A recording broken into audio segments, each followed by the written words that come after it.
This past weekend, we went to PAX East. PAX East! That's the official theme song, and it was rad, dude. So rad. This year, we did a thing that we've been talking about doing for years, which is strike up conversation with some devs of indie games at PAX, and it was awesome. It was so fun because sometimes we didn't even know what the game was. We met him that day, and we said, hey, let's talk about your game, because it was so cool. It was very cool. Mm-hmm. I mean, the game, like that, that's why. That's right. Tim's right. Yeah. Before we jump into this one, if you're new around here, welcome to the Keep Up Podcast, where I'm Brett and Tim's Tim. That's me. We talk about all the things we consume, be it media or food.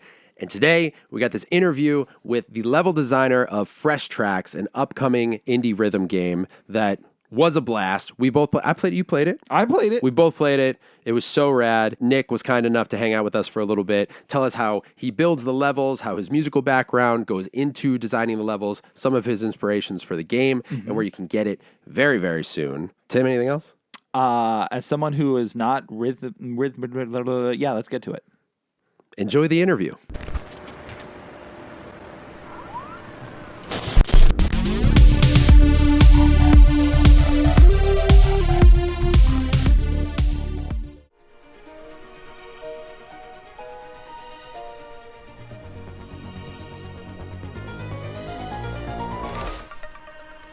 Hi, my name's Nick. I am the lead level designer for Fresh Tracks with Buffalo here. Fresh Tracks is a music-based action game. Unlike most rhythm games, which are jukebox style, where you play one song and you're done, Fresh Tracks uses a seamless loop system where you play song after song after song in a continuous core loop to complete runs to beat the story. However, you don't have to be the greatest rhythm game player to beat this, as it uses a lot of roguelite elements to bring you in, but as you begin to master the mechanics, master the story, and master the levels, you are shepherded into those rhythm elements. The story is told over the course of 28 original tracks, all told by 4 unique narrators, each with their own genre of storytelling and music associated. So the music changes genre throughout it Exactly. So depending on which narrator you choose, it influences which runs and levels are shown to you. We got to play it a little bit yesterday, and it was super accessible. I've played other rhythm games, but it just has its own character right away, and it felt a little more chill to it. I mean, maybe it's early on or it's in the demo. Let's just say it starts off nice and chill to get you in there. Okay, all right, cool. What would you say are some of your influences for designing the game in general? I think the biggest inspiration for me as a designer is Hades. Mainly because it's a roguelike element. There are different genres of influence that I have for sure. I love Hades because it's such a great illustration of how narrative is explored in a roguelike system. And I'm mostly the level designer, right? So my main influence in the level design is more of my musical background. Oh, okay, cool. So I'm using active listening to really drive the music first and foremost. The way that we design our levels is music first, always music first. Oh, really? All right. They come to us already pre-made. They already have a brief been given. They have a certain genre. Like with lyrical songs, their lyrics are about the story as well. They tell a bit about the nature in the world as well as the narrator. And from there, I really try to listen to it a bunch, figure out what the themes that I want to play with are, and try to use our toolbox to really explore the different types of levels that I can make with this. Very cool. Like, which levels did you get to play when you played? If you remember. So I just remember the second one I did the higher difficulty. I don't know why I went that the way. blue one, right?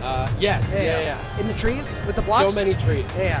Lots of trees to start. Yeah, it was This is awesome. the one with the blocks? Yes. So for that one too, the genre of the story has a certain flair to it. Like it talks about, it's very Alice in Wonderland, bopping, upbeat. And we had a specific, I work a lot with our programmers too to figure out what I can kind of make with this. Yeah. And then I'm playing around in our level designer. I'm I can make kind of a dancing element. Yeah. And those cubes kind of were born from that. It's a lot of experimentation, a lot of artistic flow to really figure out where we can go. And then over time, those cubes were annoying as hell to really get. But over time, it's we're able to get, we can kind of get the theme of it and really hone in on certain patterns of mechanics to accentuate that rhythmic element with all those the woods, those popping rocks, all the dancey kind of vibe to it. So cool. Yeah, that level was super fun. Do you have a comfort game, or it could be a movie or something you just need to completely shut off? What's the thing you go to? So I'm a huge Pokemon chill. Okay, all right. I grew up on Gen 3.